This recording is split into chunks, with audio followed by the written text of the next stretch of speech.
Kembali lagi ke Royal Podcast. Halo sahabat Royal semuanya, gimana liburannya? Selamat berlibur buat yang lagi libur dan selamat bekerja buat sahabat Royal yang liburannya diisi dengan bekerja. Apapun kegiatan yang kalian lakukan, aku harap kalian tetap sehat dan tetap menjalankan protokol kesehatannya. Terima kasih udah tetap sehat sama masa pandemi dan terima kasih juga udah menyempatkan diri mendengarkan podcast dari STMik Royal. Sebelum itu, aku mau ngucapin nih selamat bergabung untuk sahabat Royal, terutama yang mahasiswa baru tahun 2021. Welcome to the club, guys. Nah, karena Kak Anin udah membahas soal mahasiswa baru, kayaknya kita bisa langsung aja ya reveal tema Royal Podcast kita. Mahasiswa baru juga perihal maba. Jadi semacam trivia bagi para mahasiswa baru agar bisa dapat sedikit bocoran lah tentang gimana sih dimensi perkuliahan itu. Kira-kira gimana ya, Din? Pastinya bakal seru sih. Seru banget. So, tetap stay tune bersama saya Andin dan saya Dina. Dan inilah Royal Podcast.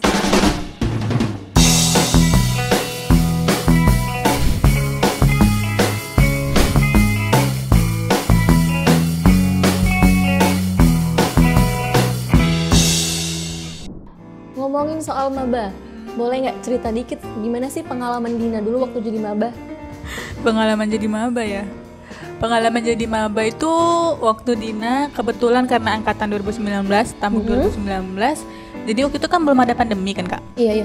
Nah, waktu itu masih mengalami kuliah offline 1 semester kalau nggak salah. Karena semester 2 udah mulai pandemi dan mulai kuliah online juga. Dan gimana ya? Ada culture shock sih pertama kali ikut kuliah. Culture shocknya gimana? Iya, karena kan Dina basicnya juga SMA kan. Terus di SMA itu pelajarannya tuh kayak matematika, fisika, ya gitu-gitu kan. Nah, gitu masuk ke dunia kuliah nih, ngambilnya IT nih kan, SI, Sistem Informasi. Masuklah pelajaran bahasa pemrograman dan logika pemrograman.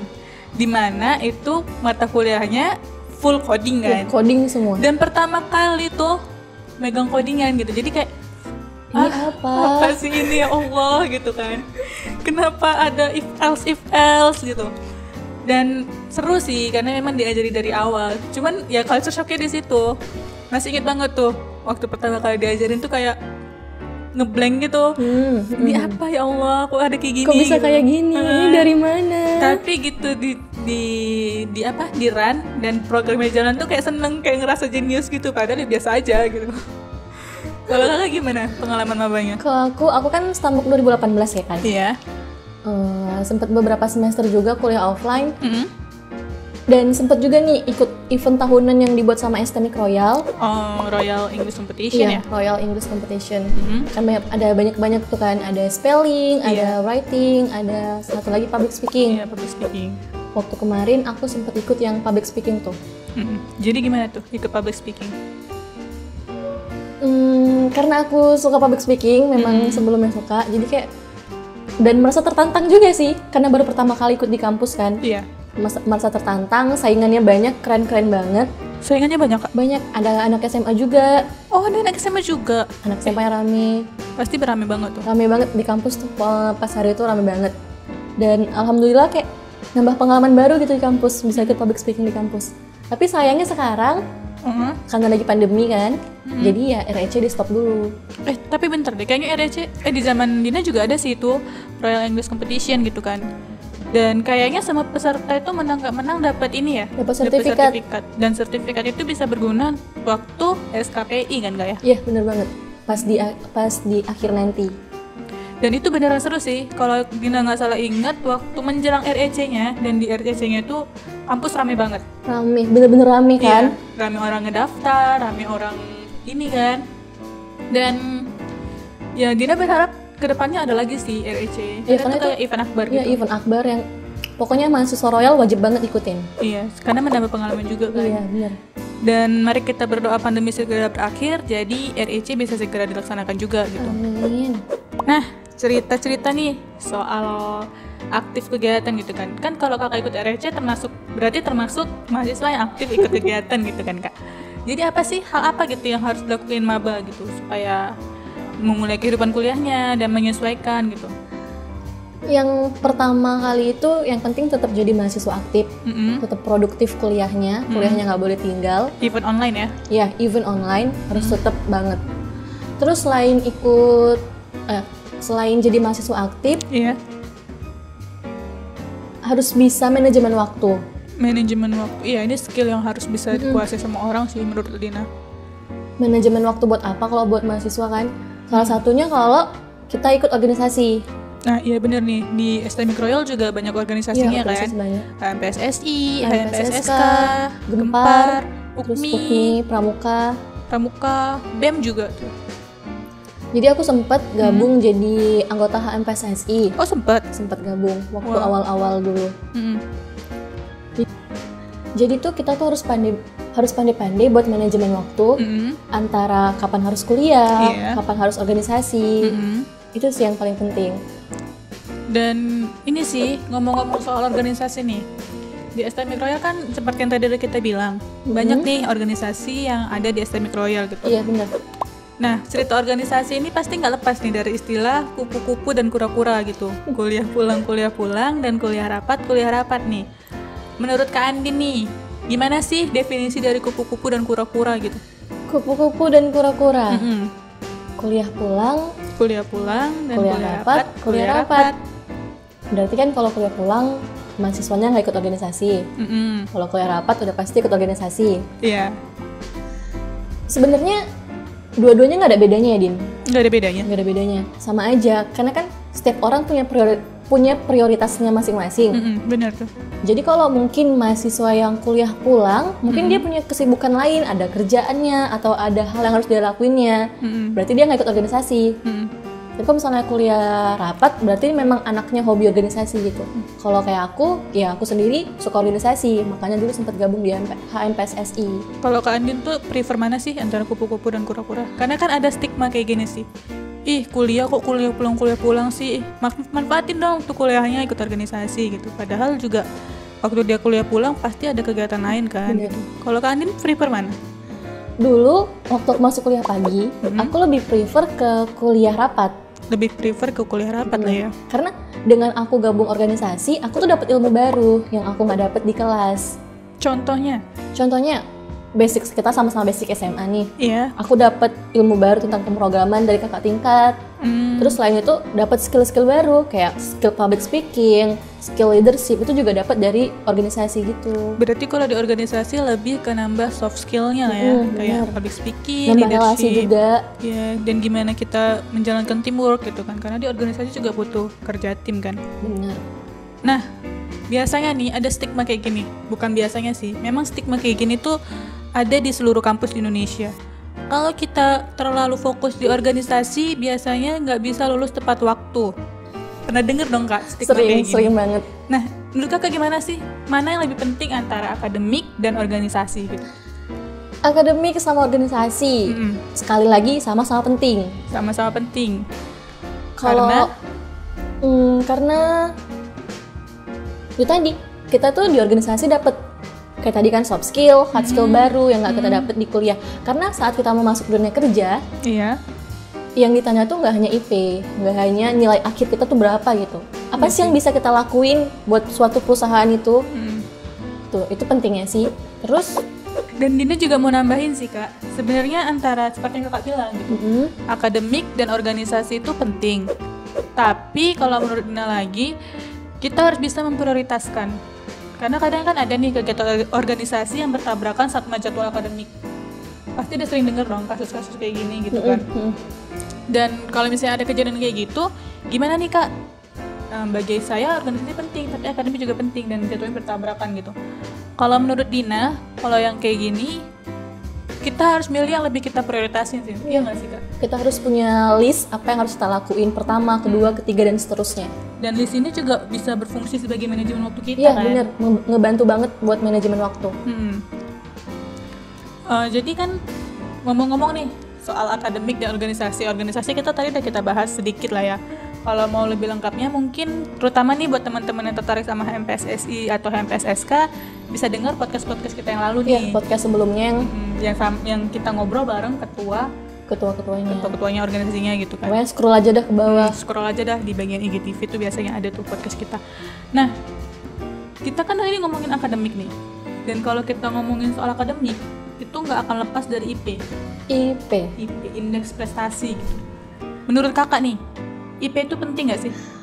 Kalau aku pribadi ya, IP itu penting. Pentingnya? Pentingnya karena kalau buat aku sih buat self reward aja. Self reward. Karena kan dunia nilai akademik kan kayak kuliah nih yang dicari IP. Untuk kuliahnya aja. Ya minimal aku bisa dapat semester atas. Nah iya bener, semester atas tuh penting banget terutama buat kita nih. Nah catatan nih untuk mahasiswa baru, Academic Royal kan ada nih program fast track, program 3,5 tahun. Nah salah satu caranya supaya bisa fast track itu dengan mengikuti semester atas. Yang syaratnya IP harus 3,5 minimal. Minimal sih itu, maksimalnya 4,00 lah ya. Dan gimana ya? Ngomongin soal IP itu penting ya. IP itu penting sih karena di kuliah yang dicari itu IP juga. Yang dicari IP. Tapi gimana sih pendapat kakak soal mahasiswa yang menghalalkan segala cara buat dapet IP yang tinggi gitu? Menghalalkan segala cara buat dapet IP tinggi. Bahkan cara-cara haram gitu diterabas aja gitu, yang penting IP-nya tinggi gitu. Mungkin ya Din, kalau buat di dunia perkuliahan aman. Iya. Tapi nanti kalau dia masuk ke dunia kerja, nah itu kayaknya black hole-nya di situ sih. Kayak bakal ngerasa nyesel. Dulu kenapa ya aku kayak gitu? Kenapa ya nggak buat sendiri gitu? Karena juga gimana ya? Kalau kita lihat nih di beberapa forum gitu, kalau memang rajin masuk ke forum-forum online gitu, HRD tuh justru nggak ngelihat IP kita di akhir gitu. Karena banyak mahasiswa yang IP-nya tinggi, tapi gitu praktek di lapangan soft skill-nya 0 gitu. Ya nggak sih Kak? Bener, itu banyak banget kejadian. Jadi kalau menurut Dina gimana ya? IP penting, tapi what most important gitu, yang lebih penting lagi kita paham sama materinya gitu. Iya, benar. Karena yang bakal kepake di dunia kerja itu skill kita, bukan IP. Bukan IP. Jadi bagi dunia kuliah IP penting, but diimbangi juga gitu sama skill yang kita punya. Harus development skill, jadi bisa kepake juga di dunia kerja gitu kan. Dan dunia kerja sekarang tuh ini sih kenapa kita harus milih kuliah IT gitu. Karena dunia kerja sekarang kita udah masuk ke Social 5.0. Kalau nggak tahu, Society 5.0 itu adalah apa kan, Din? Society 5.0 itu gimana kitanya buat memanfaatkan inovasi dari kayak IoT, IoT, Big Data, AI untuk nyelesain suatu masalah yang ada di lingkungan kita sekitar. Gitu. Dan ini kurang lebih adalah lanjutan dari revolusi industri 4.0 gitu. 4.0. Jadi buat teman-teman nih, kenapa kita harus kuliah IT dan menyambung tadi masalah ini ya, skill ya. Karena skill-skill yang diperlukan sekarang nih untuk perusahaan-perusahaan besar itu memang skill-skill IT gitu. Skill SEO, Search Engine Optimization, AI, Artificial Intelligence, Internet of Things atau IoT gitu kan. Bahkan untuk data analis atau big data itu benar-benar harus berbasis IT dan harusnya mengerti IT gitu. Jadi apa ya, prospek kerjanya lebih besar sih. Prospek kerjanya lebih besar dan kedepannya pasti makin banyak anak-anak IT yang dicari buat di perusahaan. Jadi kalau buat maba nih yang udah daftar di Academic Royal, kalian gak akan rugi deh. Karena kampus IT dan jurusan IT itu benar-benar diperlukan gitu. Nah, buat teman-teman yang masih SMA dan kebetulan dengar podcast ini, ya udah daftar di Academic Royal aja tahun depan gitu. Ya nggak Kak? Bener banget. Karena akreditasinya juga udah B. Iya, akreditasinya udah B gitu kan. Dan bagus juga. Bagus, prestasinya banyak banget. Nah ini, masalah IP udah kita bahas, juga udah ke masalah skill dan segala macem gitu kan. Balik lagi deh ke basic. Kita kan masih pandemi nih ya. Dan pandeminya belum bisa dikendalikan juga gitu. Dan masih banyak menyebar gitu, sehingga PKKM juga diperpanjang kan. Otomatis kuliah online juga diperpanjang gitu. Gimana sih Kak supaya kuliah online yang lagi kita jalani ini berjalan lancar gitu? Kuliah online yang dijalani berjalan lancar. Berarti kita kan pakai WhatsApp ya, pakai WhatsApp, pakai Zoom, Classroom, dan sebagainya.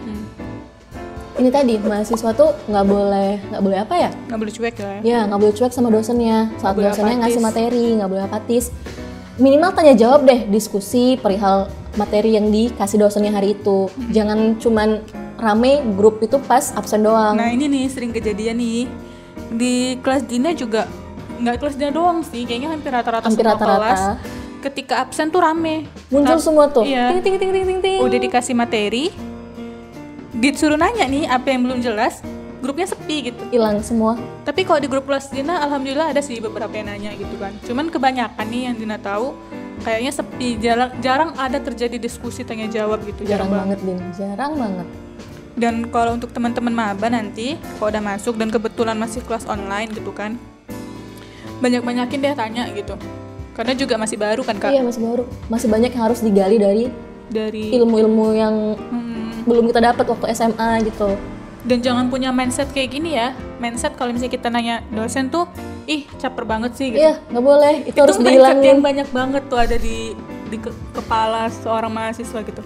Jadi buat teman-teman yang punya mindset temen nanya artinya caper ke dosen, bukan. Ubah deh, bener. Coba diubah sedikit pikirannya jadi open minded, karena ketika kita nggak ngerti dan nanya ke dosen itu sah-sah aja dan bukan berarti kita caper gitu ya kan, Kak? Bener. Karena kita kuliah juga udah bayar dan kita berhak untuk dapat ilmu gitu. Jadi kalau misalnya ada yang nggak ngerti, silahkan tanya aja sih kalau menurut Dina. Iya, dan dosen juga senang kalau ditanyain gitu. Bukan berarti dosennya kamu nanya aja sih, enggak. Dosen tuh senang kalau mahasiswanya aktif bertanya. Bener loh. Nah, masalah aktif atau enggaknya nih, aktif bertanya berarti kan kita akan kembali lagi nih ke kegiatan mahasiswa yang ada, dari mulai lomba, terus baru-baru ini juga udah mulai diresmikan Kampus Merdeka ya. Kampus Royal juga udah mulai mengikuti Kampus Merdeka gitu. Kalau teman-teman maba nih yang belum tahu apa itu Kampus Merdeka, jadi apa tuh, Kak, Kampus Merdeka? Kampus Merdeka itu salah satu program yang yang dibuat sama Kemendikbud untuk mahasiswa di seluruh Indonesia. Programnya itu pasti banyak ya, Kak ya? Banyak banget. Ada berapa program? Kemarin kampus kita sempat ikutan kampus mengajar. Sama apa ya? Magang? Oh, belum, masih kampus mengajar belum. Angkatan 1 sama Angkatan 2. Iya. Kampus kita sempat ikutan acara itu. Dan alhamdulillah banyak banget anak Royal yang lulus. Tapi programnya nggak cuma itu, Din. Programnya apa aja, Kak? Dia tuh kayak ada program magang, program wirausaha, riset, proyek KKN atau apapun. Dan itu tuh setiap tahunnya pasti dibuka sama mereka dan kita bisa daftar buat ikutan. Yang penting kita punya akun di Kampus Merdeka dulu, dan yang penting kampus kita juga terdaftar gitu ya, Kak ya. Kampus kita udah terdaftar, cuman gimana kita bisa ikutannya? Ya tinggal kitanya. Kalau mau ikutan Kampus Merdeka ini, pertama yang penting kampusnya terdaftar ya, Kak ya? Iya benar. Dan pastinya kampus kita udah terdaftar, Din. Pastinya dong, orang kita udah sempat ngikuti kampus mengajar angkatan 1 dan 2 kan? Terus selain kampus terdaftar apa lagi? Terus yang penting kampus nggak lupa buat registrasi di program yang akan dibuka sama Kemendikbud. Dan sepertinya kampus kita nggak lupa sih, karena juga lumayan sering sih ya sosialisasi kalau kita lihat di Instagram mengenai Kampus Merdeka ini juga. Bener banget. Dan apa ya, kelebihan ikut Kampus Merdeka ini banyak loh. Banyak banget. Kita dapat ilmu baru, terus sertifikatnya berguna banget. Sertifikat dan juga kita di-change juga kan SKS-nya gitu. Lumayan kan, jadi kita nggak ikut materi di kampus, tapi kita dapat SKS-nya yang sama gitu, pertukaran SKS yang sama, dan itu bisa mempercepat kita juga sih kalau menurut Dina. Bener banget. Terutama bagi teman-teman yang memang mau kuliahnya tuh 3,5 tahun gitu. Dan pengalamannya yang dapat pasti berbeda sih. Beda banget lah, kita jumpa orang-orang baru dari kampus-kampus lain. Nggak cuma anak Royal kan, dari kampus seluruh Indonesia bahkan. Nah, selain Kampus Merdeka, apa aja sih, Kak, kegiatan mahasiswa yang bisa diikutin gitu selain Kampus Merdeka dan organisasi? Ada ya? Ada PKM, terus ada PHP 2D, dan masih banyak lagi program-program hibah yang bisa diikuti mahasiswa loh, Din. Nah, iya bener nih program hibah ini. Kalau misalnya nih teman-teman maba belum tahu nih apa PKM. Jadi PKM itu adalah program kreativitas mahasiswa yang diadakan oleh Kemendikbud gitu. Dan didanai. Iya, dan didanai gitu. Jadi ini semacam apa ya? Kalau Dina pernah baca nih. Jadi katanya PKM ini kayak semacam, kalau di SMA itu OSN. Olimpiade Sains Nasional gitu. Dan kalau di dunia kuliahnya itu PKM. Dan yang menang PKM ini rare sih, jarang gitu, nggak semua proposal yang masuk didanai. Jadi kayaknya maban harus banget sih ikut ini ya. Harus banget ikutan, nambah pengalaman. Terus juga belajar nulis. Nah, benar, belajar nulis. Jadi nanti pas buat laporan KKL, pas buat skripsi penelitian, udah ada basic gimana sih kira-kira nulisnya. Nggak bakal terkejut gitu, Din. Dan teman-teman gak usah khawatir, karena biasanya sebelum ada program PKM ini, bakal ada pelatihan ya, Kak? Iya, ada workshop yang diadain Ada kampus. workshop. Dan ada dosen pembimbingnya. Iya, jadi nggak perlu takut sendirian gitu, Iya, karena benar. dosen membimbing pasti akan membimbing kita gitu. Kayaknya kita udah banyak banget nih dibahas perihal mahasiswa baru. Iya, jadi kita udah ngebahas soal pengalaman jadi maba, udah ngebahas soal organisasi, IP, kegiatan gitu. Kayaknya justru yang denger udah bosen nih sama kita. Nggak lah, nggak boleh bosan. Nggak boleh bosen. Karena Karena kita bakal ada terus nih, ya nggak, Kak? iya bener. Jadi sampai di sini dulu ya Royal Podcast episode ini. Tetap tunggu Royal Podcast episode selanjutnya. Dan yang pasti, Royal Podcast bakalan ngebahas tema menarik dan berguna untuk sahabat Royal semuanya. Bener banget, Din. Terus kalau sahabat Royal punya ide atau tema yang mau dibahas untuk podcast selanjutnya, boleh banget nih kasih saran di kolom komentar ya. Bukan boleh banget, harus banget. Oh, harus Bener. wajib ya, wajib. Wajib Oke, banget. wajib. So, akhir kata, saya Andin. Dan saya Dina. See you. See you!